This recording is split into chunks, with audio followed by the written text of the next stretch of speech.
Hello and welcome. This is volume 18 of the Musicians Weekly. Today I speak about a kind of maybe provocative subject concerning US-American music. Mainly I would say that many people speak about American music, but this is very unfair because it's US-American music. It could be Mexican music, or it could be Canadian music, or Latin American music, or whatever. So US-American music.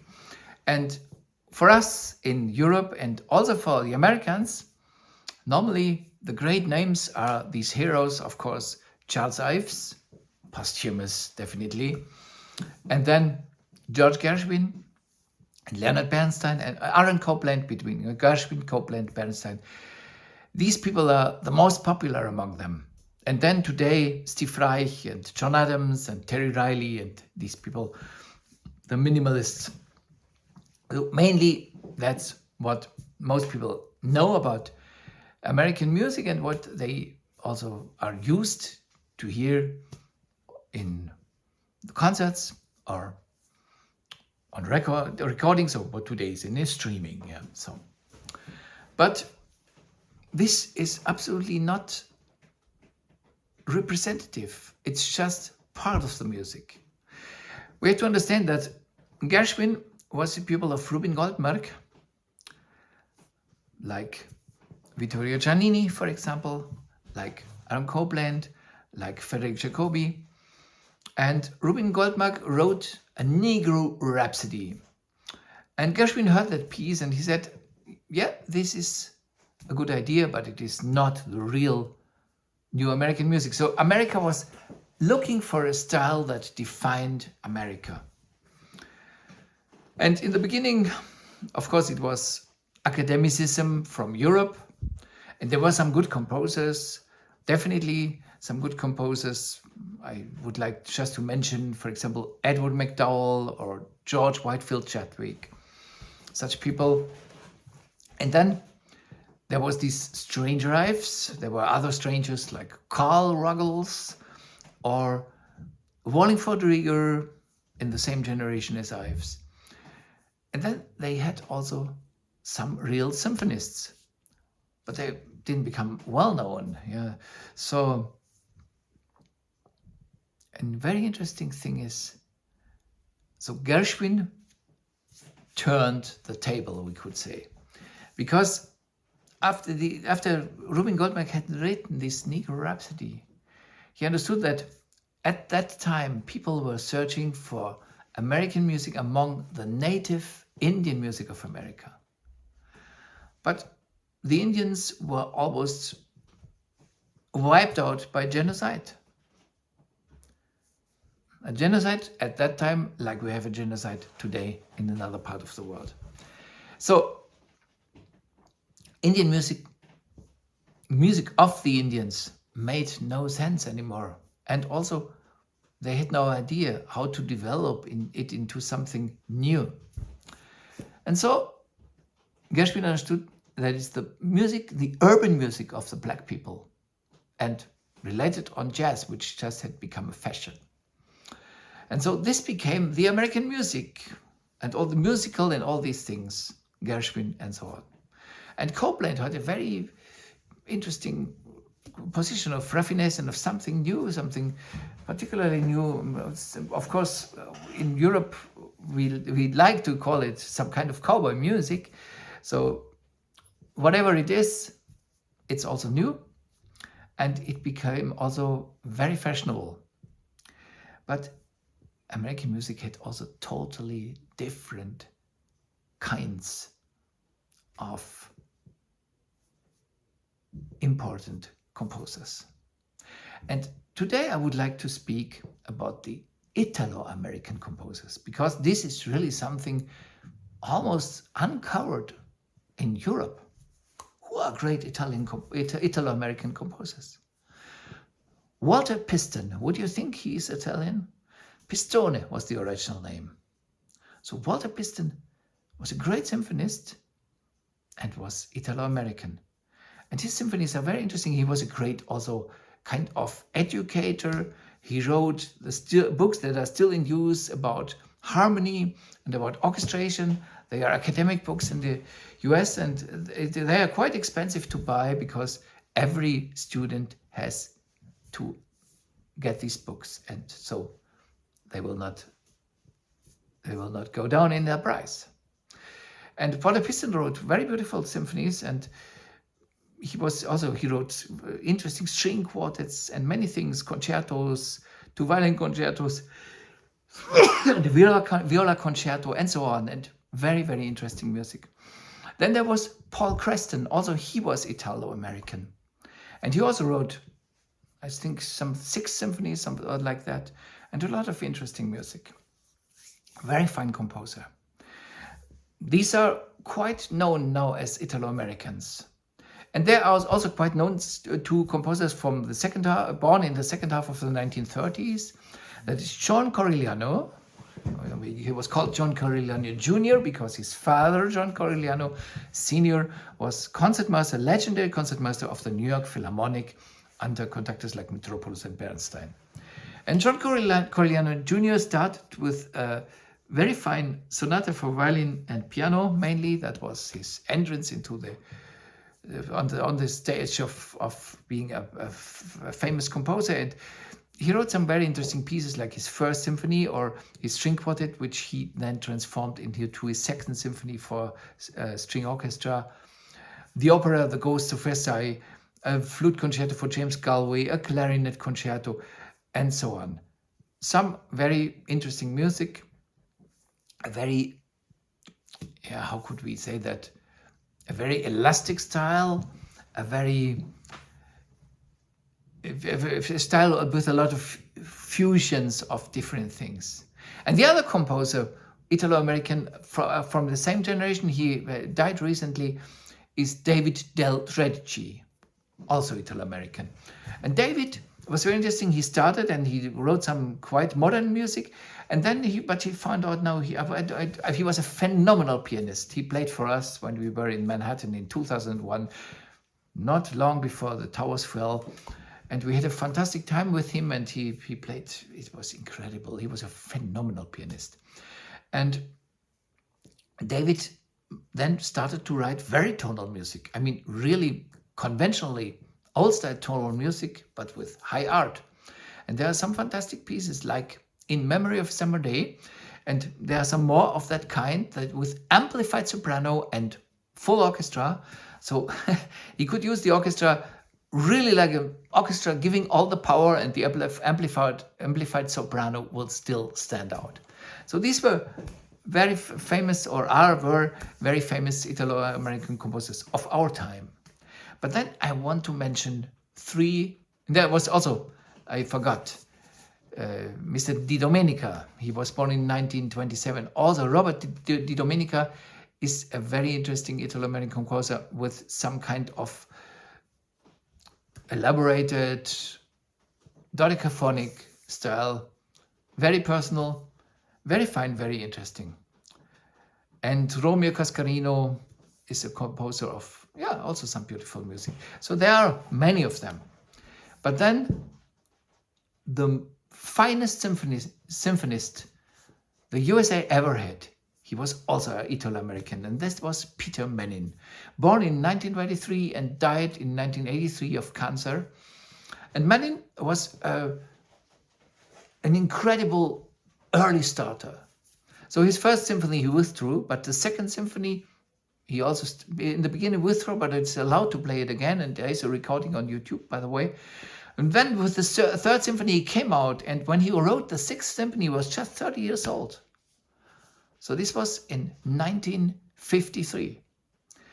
And then later he became director of Juilliard School, successor to William Schumann, who was a great symphonist. And then he wrote only one symphony every 10 years. So he wrote his 7th symphony in one movement, which is by many considered his strongest symphonic work. But this is just because so many people said it. It's a beautiful work, but then the 8th symphony is very apocalyptic. It is definitely, it is the result of this Vietnam disaster, the collective disaster, really horror. And it is a phenomenal piece combining totally modern kinds of sounds with a really musically correlated structure. It is one of the best examples to show that you can use every means of sound and integrate them musically. And the Ninth Symphony is also a phenomenal work. It was also done by José Cerebrer. We will have the second part of interview released soon with José. And the Eighth Symphony, before it was commissioned by Daniel Barenboim and the Chicago Symphony Orchestra. The Seventh was done very well by George Szell and the Cleveland Orchestra, recorded by Jean Martineau and the Chicago Symphony Orchestra. But then you have these symphonies before are phenomenal, and the zest for life in the fast movements, and this, nothing can stop him. A phenomenal view of large form. All these symphonies, almost all of them, not all of them, but almost all of them, the Eighth is not, are in 3 movements. And it's a fast movement, a slow movement, and a fast movement again. And the Third Symphony is such an incredibly refreshing piece and powerful and full of real impact from the basics of human vitality. And at the same time, phenomenal counterpoint, full of art. And the slow movements, there you can, because he had teachers, but he considered himself mainly self-taught concerning what he really found in the end. And so the slow movements show his fascination for Renaissance polyphony. And so in the third and fifth and sixth symphony, you can experience that in a wonderful way. The fourth is a choral symphony. Also, this is absolutely beautiful. And he wrote more choral music. He wrote also some a cappella songs on Chinese subjects. Then he wrote 1 cello concerto for Janusz Starker, 1 violin concerto for Roman Totenberg, which he withdrew, but the slow movement reappeared and was just premiered about a year ago. A piano concerto for John Octon, and then one of his last works, a flute concerto, which was premiered under the direction of Zubin Mehta. And also these concertos are incredible. The cello concerto by Peter Mennin is in the finale. It's you cannot believe the virtuosity of Starker and how demanding this piece is for the cellist. And it should be played regularly. I mean, in a way, many people said he wrote the symphonic music Hindemith never wrote. Now, this is not really true because, first of all, the music is not so close to Hindemith. I can understand because all these things everything is built on a really fantastic traditional fundament in totally free tonality and integrating dissonances in a way that is very musical. But on the other hand, yes, he wrote real symphonies, and Hindemith, he stayed a kind of concertante composer. But that's not totally true. I mean, symphony, Matisse de Mahler symphony, Harmony of the World, which are, of course, we could say, kind of densification of his main operas. So Hindemith is different. But anyhow, this energy and this phenomenal introspection and this incredible density of composition and this sense for the form as a whole in Mennin's music are without anything that can be compared in American music. He also wrote I don't know the first string quartet, he withdrew it, but the second string quartet, and there is a recording with the Juilliard Quartet, with the very young Juilliard Quartet, and it was funded in a very generous way, so the composer could work with the quartet to every detail, and the recording is incredible. But the piece is of an incredible energy and also of real difficulty, which is mastered by a Juilliard in an incomparable way. So every string quartet should listen to the second string quartet by Peter Mennin if you want to play on knife's edge, fugues and such things, but in a very modern and revolutionary manner. And then the late Mennin he did some fantastic things. There's the Christmas story, which is a very beautiful thing, but the main thing, choral work with orchestra, is the Pied Piper of Hamelin, which is about the story of the Piper of Hamelin, and it ends in a kind of dystopia. And then late Mennin had some kind of almost modern pieces like Reflections on Emily and so on. But he was an incredible composer. You can hear this cantata, Die Virtute, the Pied Piper of Hamelin, in a recording with Max Rudolph and his Cincinnati Symphony Orchestra and choral forces. It is one of the most fascinating cantata pieces of the whole 20th century. Absolutely existential and threatening music. And then I want to go to two further Italo-American composers who are very close to my heart and who I really love. This is Vittorio Giannini and Nicolas Flagello. Vittorio Giannini was born in 1903 and died in 1966. He was a Philadelphian, and he came from a family of opera musicians. So his father had an opera company. They did very operas in Philadelphia. His sister became one of the most famous in the world of the greatest soprano prima donnas in the world, Dusolina Giannini. And he married a violinist, and what was this, his mother? I forgot. Shit. I'm sorry. So everything was music around him. And he was studying with Rubin Goldmark, who was a pupil of Dvorak, by the way. And when Dvorak had listened to the piano trio by Rubin Goldmark, he would say that now there are two Goldmarks, because Rubin Goldmark was the nephew of Karl Goldmark, the famous Viennese Jewish composer. So anyhow, Vittorio Giannini started with Rubin Goldmark and then made his way in the end of the 1920s, beginning of the 1930s, with some beautiful chamber music and symphonies and operas. And one of his operas was played in the Munich Opera, and he became a favorite of Richard Strauss, and Richard Strauss recommended him, and so he had performances in Germany, and his main success in Germany in the 1930s with his sister singing and with him being considered as one of the finest young composers. And then came the Second World War and destroyed all these perspectives. And so he went back, and he was, by the way, he was very often in Italy, which he cannot say about Mennin or many of the others. He and also his pupil Flagello went to Italy frequently. So Giannini then became a famous teacher, a really important teacher at the Curtis Institute in Philadelphia.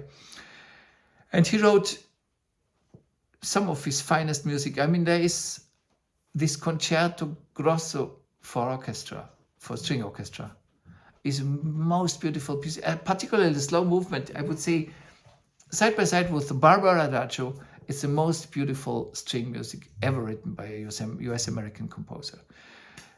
This is a wonderful piece, and also the first and last movement, which to some people might seem a bit superficial, but if you go beyond the surface, no, it's fantastic music, a kind of strange mixture of almost Latin American rhythmical things, of kind of Hollywood aura and of real classicism in the Italian concerto style to some degree. And so it's never called music like Stravinsky or some others. It's always full of heart. And then he wrote more symphonies. So he would write a famous third symphony for wind orchestra, which is his.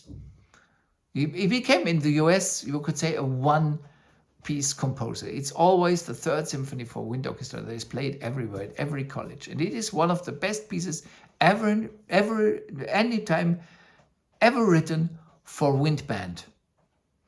But his fourth and fifth symphonies for the large orchestra are phenomenal, and also the earlier symphonies.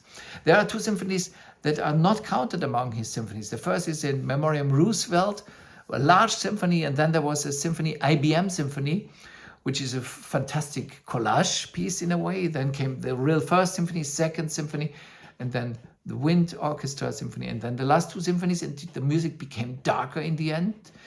And this was the influence by his pupil Flagello, who had this kind of more dark temper.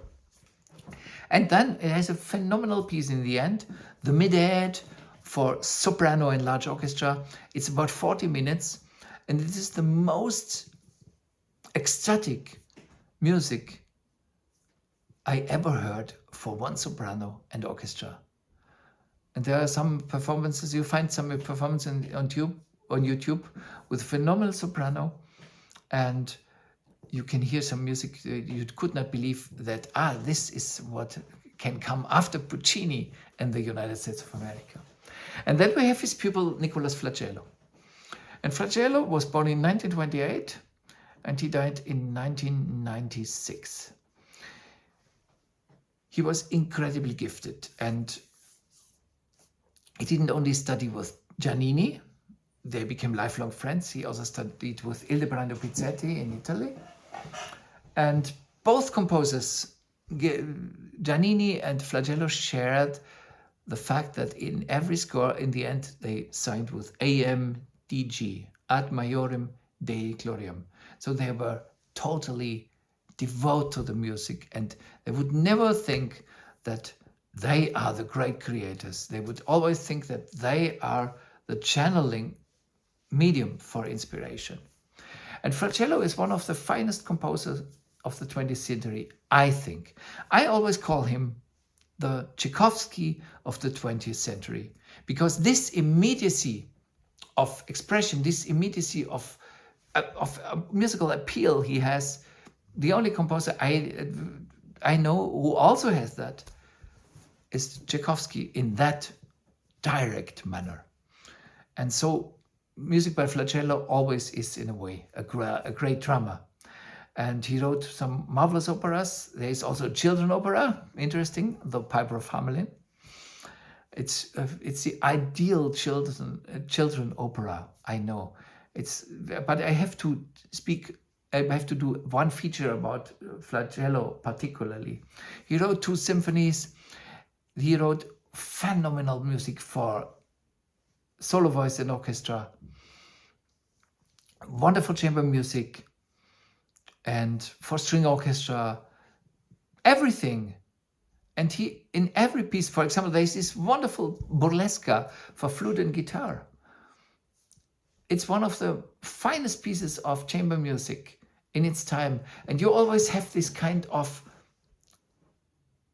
film noir magic with the music. So something dark is always there, something hurts always there. But the music is never in sentimentality, never ever. So it is totally expressive and full of emotion, but without ever getting cheap and sentimental and cliche-like. And so I have to recommend more by Flagello. I will do that in another video and will speak about him. Particularly, his end was tragic, really tragedy. And I will also speak about that. And he is a composer definitely, I would say, not to be rediscovered, to some degree, yes, but finally to be discovered and to be really put on the place where he belongs. So I hope this was helpful, and I'm very happy to see you again. All the best to you.